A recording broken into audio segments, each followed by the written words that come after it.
Hi, everybody. Welcome to the Bricks and Bleachers podcast. All things Chicago Cubs in under 10 minutes.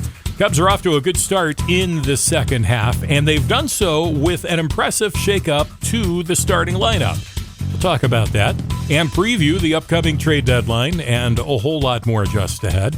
Cubs are coming off a 6-0 win last evening against the Boston Red Sox. Shota Imanaga last night outpitched Brian Bayo. 7 innings for Shota. Cubs offense pounded out 5 solo home runs. Cubs take it last night 6-0, and they've taken the first 2 games of the weekend series with the Red Sox. Cubs are now 20 games over 500. Best record in the majors coming into play on Sunday, 59-39. Ahead, we'll take a look at this afternoon's series finale and preview the week to come.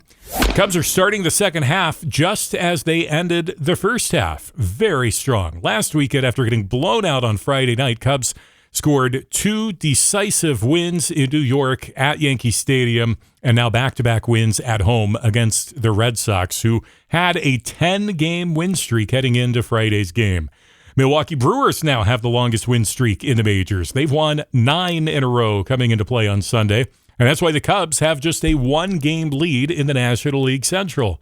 As mentioned earlier, Cubs with a record of 59-39.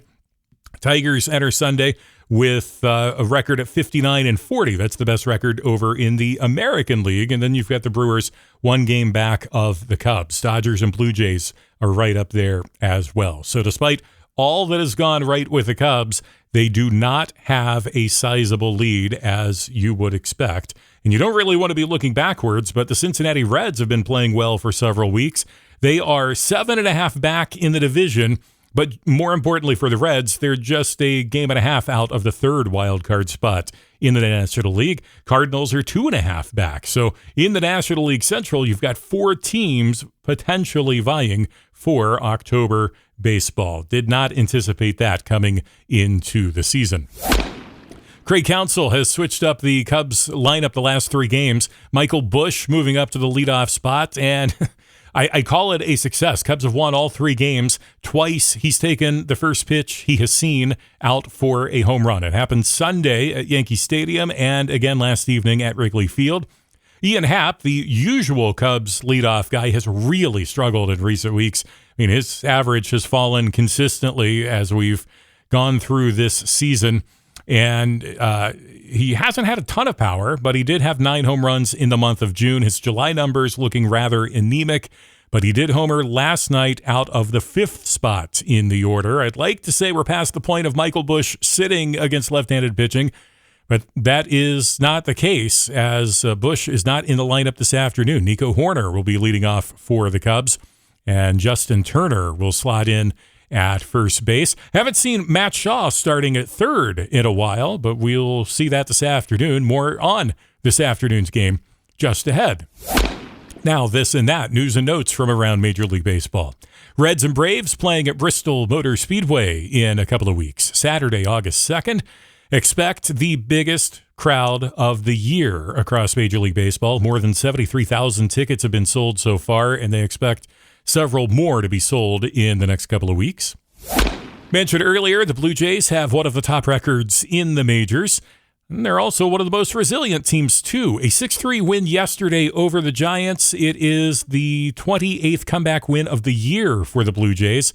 That's tied with the Angels for most in the American League. Isaac Paredes having a great year with the Astros, but he left yesterday's game with a hamstring injury. Still awaiting tests to determine the severity of that injury, but he says it is worse than an injury he sustained back in June, where he missed a handful of games. And that's a shame considering his great season. He was an all-star just this week with the American League. Paredes, of course, came to the Cubs ahead of last year's trade deadline, and this year's deadline is now less than 2 weeks away. July 31st, I believe 6 p.m. is the cutoff for those moves to be made. Cubs' biggest need has to be adding to the starting rotation. Justin Steele out for the year, went almost 2 months without Shota Imanaga. He recently returned and has looked good. But now the Cubs are without Jamison Tyone, and he's going to be out for the foreseeable future with a moderate calf strain. Cubs offense is a machine, but they definitely need a top 2 or 3 starter if they expect to have success in October. Perhaps a back-end rotation guy can be added too. Javier Assad may be that guy. He's not pitched all year for the Cubs, but he is reportedly close to returning from an oblique. I think a deal with Arizona is going to happen, and it will be most impactful for the Cubs. The question is, who is going to be coming to the Cubs?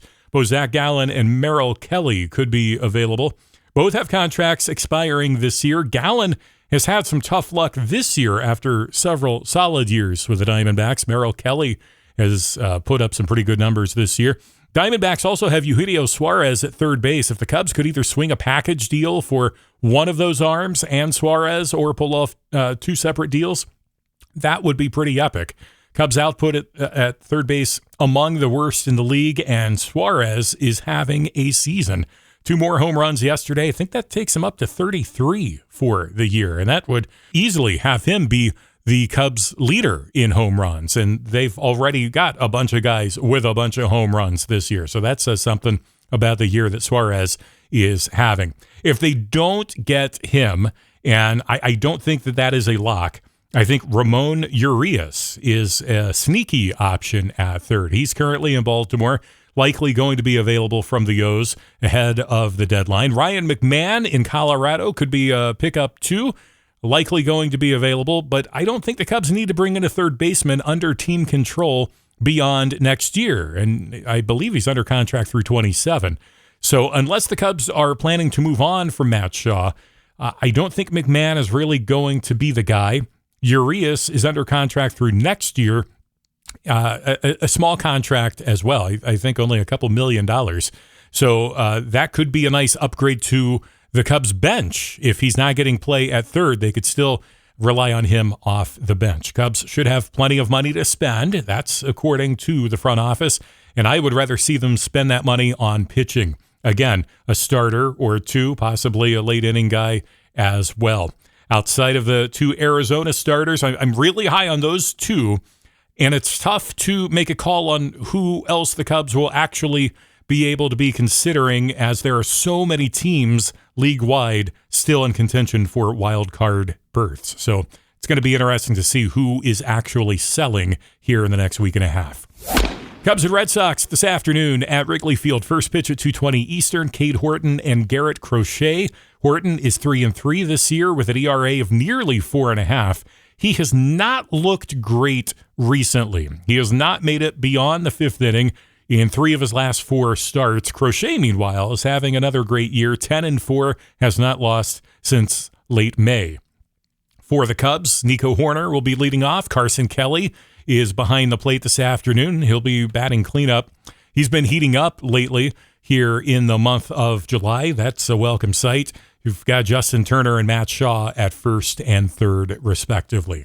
Cubs host Kansas City tomorrow through Wednesday, and then they've got a little road trip, although they're not heading too far away from home, as they've got 3 next weekend on the south side of Chicago with the White Sox, and then head to Milwaukee for 3 to close out the month of July. And that series could be maybe the most interesting series we've seen all season, as that's just ahead of the trade deadline. Who's coming, who's going, and again, the Cubs have just a 1-game cushion in the National League Central on those Milwaukee Brewers.